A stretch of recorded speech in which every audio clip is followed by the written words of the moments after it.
¿Qué tal? ¿Cómo les va? En esta oportunidad vamos a compartir un pequeño video que nos introduce en la biografía del apóstol Pablo, en sus raíces, en su historia, en el contexto en el cual él desarrolló su apostolado y su servicio a Jesús y al Evangelio. Quiero compartir con ustedes estas imágenes que nos ayudarán para poder comprender y seguir mejor aquello que les voy presentando de la vida del apóstol. En esta imagen que les estoy compartiendo, podemos ver una pictografía, la más antigua que recoge la comunidad primitiva sobre el apóstol. Su nombre, Paulos, escrito en dos sílabas, uno debajo de la otra, y él con la mano en forma de bendición. Esta imagen se encontró en la gruta de Éfeso en la segunda parte del siglo II aproximadamente. Pertenece, a la segunda parte del siglo II aproximadamente. Los temas que quería compartir con ustedes son estos que les presento, que les quiero ir compartiendo: las fuentes para acceder al conocimiento de la biografía paulina, la cultura y el nacimiento del contexto en el cual Pablo desarrolla su ministerio, su educación, la educación que recibió, su experiencia de conversión y finalmente una pequeña lista bibliográfica que les pueda servir para continuar con el conocimiento de la vida del apóstol. Nos metemos en el primero de los temas, el de las fuentes. Las fuentes principales para acceder al conocimiento de Pablo son las cartas que la crítica bíblica llama o conocemos como auténticas. Estas son 7 de los 13 escritos que se conocen del Corpus Paulino. ¿Por qué auténticas? Justamente porque nadie duda ya que fueron escritas o dictadas por el mismo Pablo. Se trata, como ven ahí, de la primera carta a los tesalonicenses, la primera y la segunda carta a los corintios, la carta a Filemón, la carta a los filipenses, la carta a los gálatas y la carta a los romanos, escritas todas en una franja de entre 5 y 8 años aproximadamente. Estas son las fuentes principales, pero también poseemos, como se imaginarán, otras fuentes que, si bien gozan de un estatuto secundario, no dejan de ser muy importantes, y nos permiten conocer un montón de otros datos e informaciones sobre el apóstol. Las primeras que hay que mencionar pertenecen ya a una generación posterior, a una segunda generación de cristianos. Son las que se conocen como cartas deuteropaulinas, o de la segunda generación de cristianos. Ahí las vemos en el primer asterisco: la segunda carta a los tesalonicenses, la carta a los colosenses, la carta a los efesios. Ya unos años después, las cartas que pertenecen a la tercera generación de cristianos, que conocemos también con el nombre de cartas pastorales: la primera y la segunda carta a Timoteo y la carta a Tito. En el caso de estas 6 cartas, para todas ellas, encontramos el mismo fenómeno que es muy conocido y utilizado en la literatura antigua, que se llama la pseudonimia.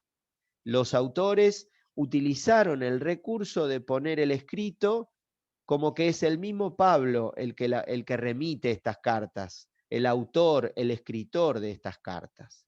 Esto embestía a los escritos de una autoridad y una, por lo tanto, aceptación de los destinatarios mayor, este recurso. En el caso de las cartas pastorales vemos incluso que están dirigidas a personas concretas. Se toman los nombres de dos compañeros de viaje y de apostolado de Pablo, que si bien pueden haber sido más jóvenes que él, no podrían ser tan jóvenes para que en el tiempo en que los escritos son producidos, ellos sigan vivos. Se trata, como ven, de Timoteo y Tito. Probablemente esta generación, estos autores hayan copiado la forma de la carta a Filemón. Las otras fuentes importantes que conocemos son escrita por Lucas, el libro de los Hechos de los Apóstoles, producidos al final del siglo I, quizás perteneciente a la segunda generación de cristianos, sin duda. Las cartas pastorales, me faltó decir esta información, ya debemos ubicarlas a comienzos del siglo II después de Cristo, cuando comienza la segunda generación, la tercera generación de cristianos. El libro de los Hechos de los Apóstoles es la segunda parte del Evangelio que lleva el nombre del autor, Lucas, escrito también por este mismo autor, el evangelista Lucas. El libro de los Hechos recoge tradiciones muy antiguas que se remiten incluso a los días posteriores a la muerte de Jesús. Muchas de todas estas tradiciones han servido para conservarse y para expresar aquello que los primeros cristianos se proponían como ideal de vida y pretendían vivir. Allí se recogen las experiencias de los viajes paulinos. Obviamente que es una fuente sumamente importante, por esto que decía, que remite a tradiciones muy antiguas, pero que a veces el autor tiene que acomodarlas en función de lo que quiere expresar en su libro. Por eso cuando los datos son disímiles, sobre todo con las cartas auténticas, que muchas veces sucede, no tenemos más alternativa que remitirnos directamente a lo que Pablo cuenta en sus propias cartas. Finalmente también contamos con textos de tipo patrísticos o de tipo apócrifos, sobre todo los más tempranos, los que pertenecen al siglo II, donde podemos también encontrar muchas referencias a Pablo que nos sirven como datos precisos para delimitar aspectos de su vida o marcarlos. Por ejemplo, sin ir más lejos, se me ocurre ahora mencionar cómo en la primera carta de Clemente a los Corintios, un texto patrístico de principios del siglo II, el autor recuerda que Pablo murió en la ciudad de Roma, mártir, cuenta la forma como perdió la vida y lo contextualiza en la persecución, a lo largo de la persecución de Nerón a los cristianos, en ese periodo, entre el año 64 y 66 después de Cristo. Todos estos datos que nos vienen por los textos patrísticos o apócrifos, como ven, en muchos casos son sumamente importantes. En lo que respecta a la cultura y al nacimiento de Pablo, ¿qué podemos decir al respecto? Pablo vivió en la cultura romana como miembro del pueblo judío, compartiendo la nacionalidad y la religión durante el siglo I después de Cristo, compartiendo muchas de las cosas que vivían los judíos de ese tiempo y experimentaban sobre todo como hostiles, porque el imperio romano les imponía. Algunos relatos en los que podemos leer lo que el mismo Pablo cuenta sobre sus raíces o lo que Lucas nos cuenta sobre las raíces de Pablo son importantes y nos dicen datos muy interesantes sobre su origen. Quisiera compartir primero de los Hechos de los Apóstoles, dos cositas que les voy a leer, que Lucas pone en boca del mismo Pablo. Pablo respondió: yo soy un judío de Tarso de Cilicia, una ciudad no insignificante. Te ruego que me permitas hablar al pueblo. Nacido,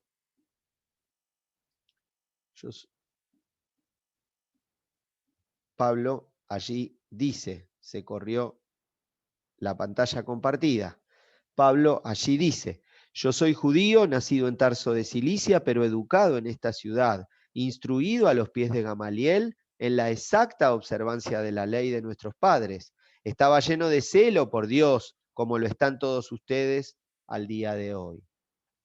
Entonces, allí podemos ver cómo Pablo, él mismo, como decía por boca de Lucas, cuenta su lugar de nacimiento.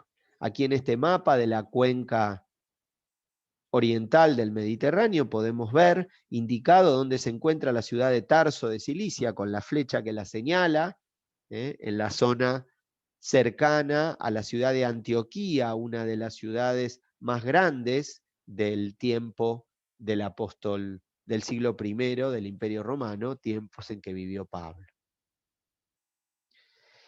Pablo también afirma en otro texto que quería compartir con ustedes, que citaba anteriormente, el de la carta a los Filipenses, que es hebreo de la tribu de Benjamín. Les leo el texto. Dice así: aunque yo tengo motivos para confiar también en la carne, si algún otro cree poder confiar en la carne, mucho más yo, circuncidado al 8º día, del linaje de Israel, de la tribu de Benjamín, hebreo e hijo de hebreos en cuanto a la ley, fariseo, en cuanto al celo, perseguidor de la iglesia, en cuanto a la justicia de la ley, intachable. Pablo cuenta en este escrito a Filipenses, a los Filipenses, que es hebreo, así se define a sí mismo, incluso que pertenece a la tribu de Benjamín, una de las tribus que conformaron el reino del norte, el reino de Israel, la misma tribu a la que pertenecía el profeta Jeremías, y dice que fue circuncidado y criado según la ley, tal como la ley de Moisés lo prescribe.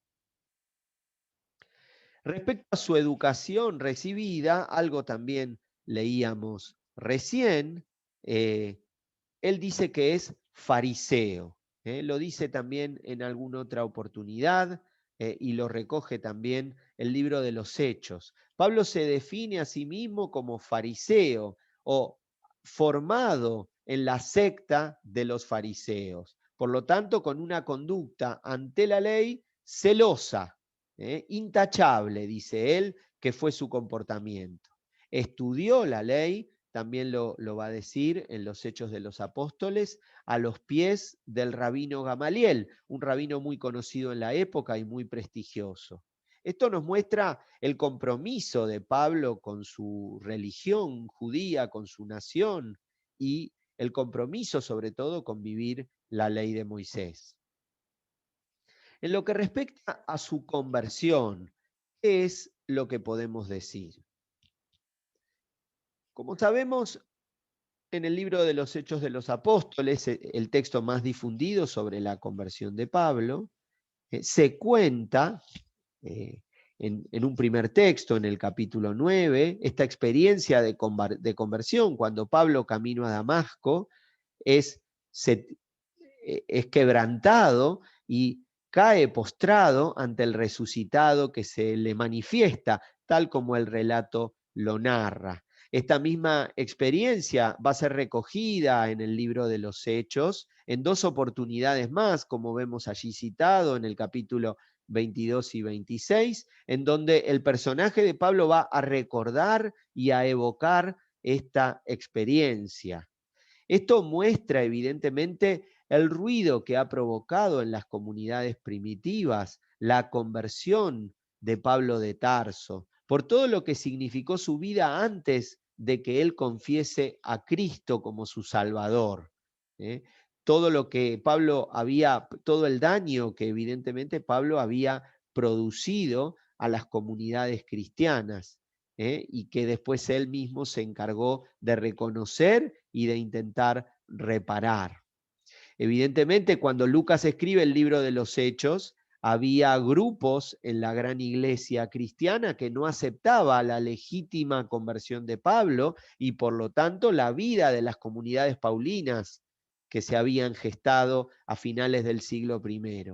Y por eso Lucas narra la historia de los discípulos de Jesús, la historia de los primeros cristianos, haciendo a Pablo parte de esa historia, llamándolo el mismo Jesús también al apostolado y evocando esa experiencia en 3 oportunidades, justamente para que tenga una fuerza especial en los lectores del libro de los Hechos y acepten verdaderamente que Pablo había sido convocado por Jesús. También esta experiencia de la conversión la encontramos narrada, como vemos ahí, de primera mano por el mismo Pablo. Me gustaría compartir con ustedes la lectura de este texto por la importancia que este texto tiene, debido a que es el mismo Pablo el que hace referencia a esta experiencia. Como en este texto Pablo va mencionando algunos lugares que tienen que ver con un itinerario que él fue realizando, quisiera leerlo y mostrárselos en el mismo mapa. Según cuenta, como decía, él mismo en la carta a los Gálatas. Su conversión lo llevó a Arabia, a Damasco, a Jerusalén y finalmente a Antioquía. Ahí voy a compartir con ustedes el texto que dice así: porque les hago saber, hermanos, que el evangelio anunciado por mí no es de orden humano, pues yo no lo recibí ni aprendí de hombre alguno, sino por revelación de Jesucristo. Pues han oído hablar de mi conducta anterior en el judaísmo, cuán encarnizadamente perseguía a la iglesia de Dios para destruirla, y cómo superaba en el judaísmo a muchos compatriotas de mi generación, aventajándolos en el celo por las tradiciones de mis padres. Pero cuando aquel con mayúscula, Pablo se está refiriendo a Dios Padre, mas cuando aquel que me separó desde el seno de mi madre y me llamó por su gracia, utiliza Pablo la cita de 2 textos de los profetas, la vocación de Jeremías, el capítulo 1, me separó desde el seno de mi madre, y me llamó, según cómo se presenta en el texto griego de Isaías de la Septuaginta, el segundo cántico del servidor del Señor, el segundo cántico del servidor sufriente, el texto vocacional del servidor sufriente. Pablo utiliza estos 2 textos de la Escritura para expresar su experiencia de conversión. Mas cuando aquel que me separó desde el seno de mi madre y me llamó por su gracia, tuvo a bien revelar en mí a su Hijo para que le anunciase entre los gentiles, al punto que sin pedir consejo a hombre alguno ni subir a Jerusalén donde estaban los apóstoles anteriores a mí, me fui a Arabia. Ahí lo estamos indicando con el número 1 en rojo que apareció en la pantalla. De donde volví a Damasco. De Damasco, donde supuestamente experimenta esta revelación, él fue a Arabia.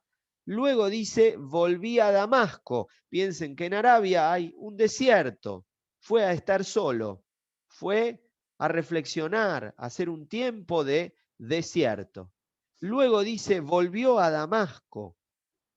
Luego de allí a 3 años, después de haber estado 3 años en Damasco, luego de allí a 3 años, subí a Jerusalén. Volvió a Jerusalén. Dice, subí, porque a Jerusalén se sube. Recuerden que Jerusalén se encuentra elevada sobre el nivel del mar.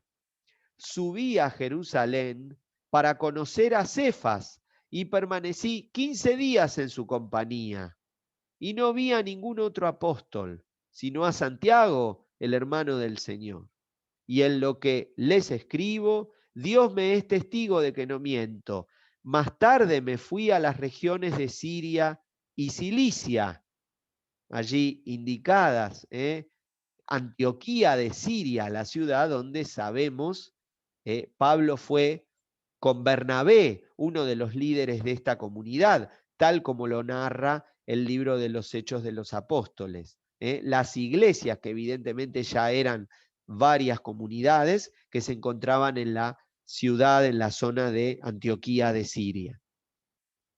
En lo que escribo, Dios me es testigo de que no miento. Más tarde me fui a las regiones de Siria y Cilicia. Personalmente no me conocían las iglesias de Cristo en Judea. Solamente habían oído decir, el que antes nos perseguía, ahora anuncia la buena nueva de la fe, que entonces quería destruir, y glorificaban a Dios por mi causa. Narrando él mismo, como vemos, el efecto que provocaba su conversión en los demás, el ruido que provocaba su conversión.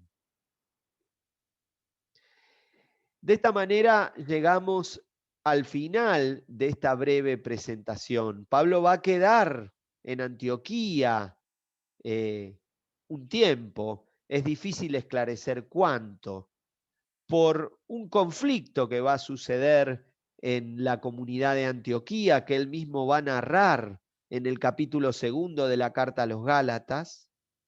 Ese acontecimiento es el que va a provocar en su vida un segundo cambio importante, tan fuerte como el de la conversión, en el cual él va a emprender una misión distinta a las que venía emprendiendo, teniendo como iglesia madre a la iglesia de Antioquía. Y ese será el periodo en el que él va a escribir esas cartas benditas que tanto amamos y que la comunidad cristiana conservó como tesoro y que nos llegan hoy para conocerlo a él de manera maravillosa. Pero bueno, eso será en otro capítulo y en otro video. Aquí les dejo entonces, finalmente, como les prometí, una lista bibliográfica para que puedan, pausando este video, quizás acceder a alguna de estas obras en castellano que pueden ser de mucha utilidad para seguir profundizando en la vida del apóstol. Los dejo con mucho cariño. Hasta la próxima y que la bendición del Señor nos acompañe a todos.